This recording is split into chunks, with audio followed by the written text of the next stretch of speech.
Alors aujourd'hui, je voulais te faire une vidéo pour te présenter un exercice pour les jambes. Il y a très peu d'exercices en général, enfin beaucoup moins d'exercices que tu as avec le poids de corps. Donc c'est toujours intéressant de rechercher ça et de surtout chercher des exercices dans lesquels tu peux progresser et qui sont vraiment challengeants. Il y en a un peu marre de voir toujours les mêmes exos trop faciles où on travaille vraiment qu'en endurance. Comme par exemple les fentes, les squats, ce sont d'excellents exercices, mais s'ils sont faits exclusivement qu'au poids de corps, ils ont leurs limites. Il faut que tu trouves des variantes beaucoup plus difficiles de ces exercices. Et les variantes existent. Donc là, je vais te présenter un exercice qui est très, comment dire, qui est peu connu, mais vraiment peu connu. Je l'ai vu peut-être que une fois sur un site.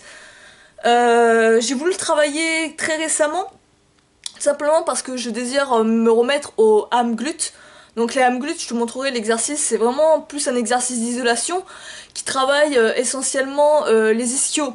Les ischios et les mollets. Moi perso, je sens à mort mes mollets. D'ailleurs la dernière fois, je m'étais fait une putain de crampe en essayant l'exercice.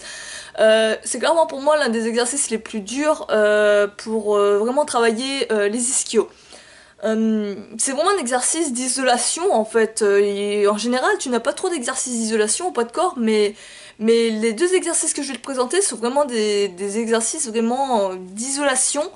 T'as quand même un travail sur les fessiers, t'as quand même un gainage sur tout le corps, tu vois. Mais le travail est vraiment quand même accentué sur l'arrière de la cuisse. C'est pas comme le squat où tu travailles toute ta jambe. Là, t'as vraiment plus un travail sur l'arrière de la cuisse et le mollet. Donc c'est un excellent exercice, l'âme glute, mais assez difficile. Là, je te présenterai, je pense, des progressions pour arriver à faire l'âme glute, mais je désire d'abord le maîtriser bien avant de te présenter ça. Donc là, je vais te montrer un exercice qui, au lieu de mettre l'accent sur les ischios, va mettre plus l'accent sur les quadriceps. Donc c'est plus un exercice d'isolation quadriceps. On va dire que c'est l'antagoniste à l'âme glute.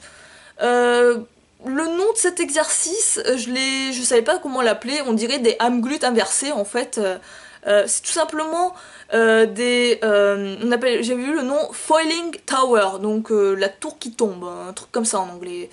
Je pense que c'est par rapport au fait que t'as ton buste qui part en arrière, qui se casse la gueule, entre guillemets, donc c'est peut-être pour ça qu'on l'appelle comme ça. Donc on va l'appeler comme ça, le Falling Tower. Donc ça ressemble beaucoup à l'âme glute, comme tu le verras sur les images, sauf que tu fais le mouvement inverse. Au début, je croyais que c'était un exercice, une variante plus facile de l'âme glute, dans le sens où je sentais beaucoup mes fessiers, mais le truc en fait, c'est que plus au fur et à mesure que tu fais des reps, plus tu sens en fait que c'est vraiment le quadriceps qui travaille, tout simplement parce que le quadriceps, son rôle dans ta jambe, c'est d'étendre la jambe, t'es d'accord? L'ischio, lui, au contraire, lui, c'est plier la jambe, son rôle.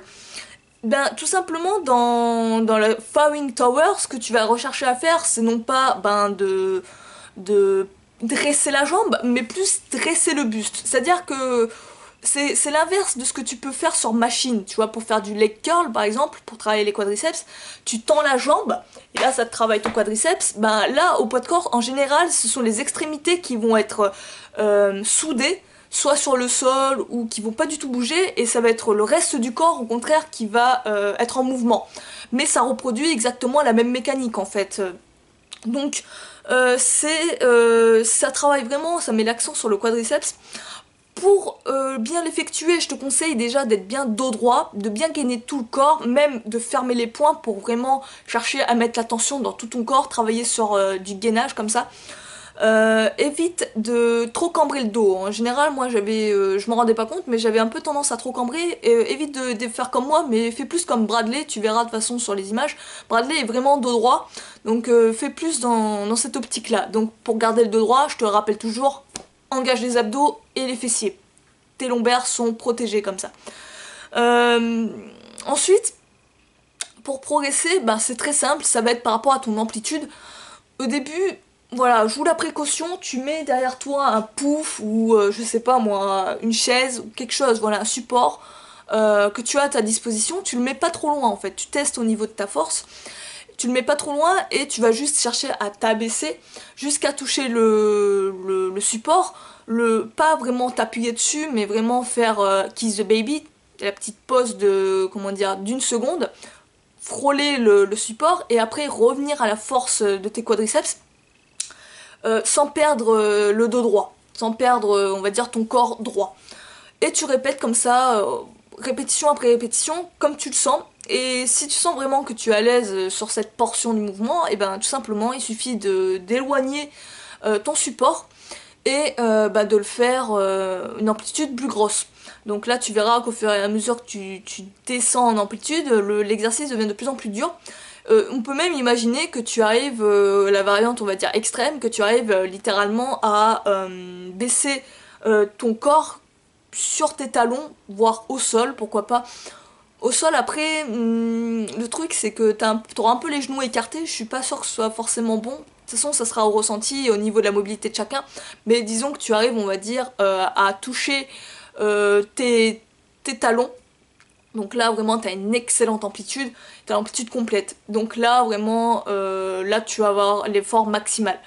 On peut même imaginer en termes de variantes beaucoup plus hardcore, ça serait par exemple d'ajouter du poids. Tu vois, c'est très facile, il suffit de rajouter un peu de poids, un disque tenu sur ton buste et faire exactement le même exercice. Donc tu vois, ça ressemble beaucoup à hamglute, sauf que c'est la variante inversée.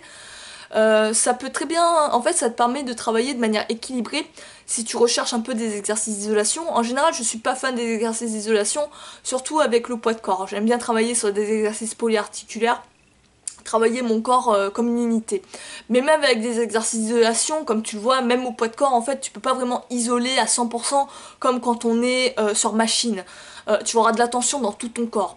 Moi c'est ce que je recherche. On va dire que c'est un exercice semi-isolation qui va mettre vraiment l'accent sur les quadriceps. Donc voilà. N'hésite pas, si toi tu recherches beaucoup de travail d'isolation, je sais que parmi vous il y a beaucoup de gens qui veulent travailler en isolation et qui ne savent pas comment faire avec le poids de corps, donc là c'est des solutions avec l'hamglute. L'hamglute c'est vraiment un exercice avancé, je te montrerai je pense des variantes beaucoup plus faciles pour y arriver. Et le falling tower, comme on l'appelle, qui pourra travailler de manière équilibrée l'avant de ta cuisse. Donc j'espère que cette petite vidéo t'aura plu, que l'exercice je t'invite vraiment à le tester, il est vraiment sympa à faire. En finisher je pense que ça peut bien piquer, tu te fais une bonne séance pistol squat, bam, tu renchaînes avec un petit superset, falling tower, hamglute, je pense que t'as les jambes, elles vont te supplier. Donc je vais te laisser, je te dis à la prochaine. Si t'aimes ce style de vidéo, n'hésite pas à t'abonner. Si tu veux d'autres vidéos de ce style-là, fais-le moi savoir. Si t'as des questions et tes suggestions, tu me le dis en commentaire. Ça sera avec plaisir que je te répondrai. Et sur ce, on se retrouve la prochaine fois. Ciao!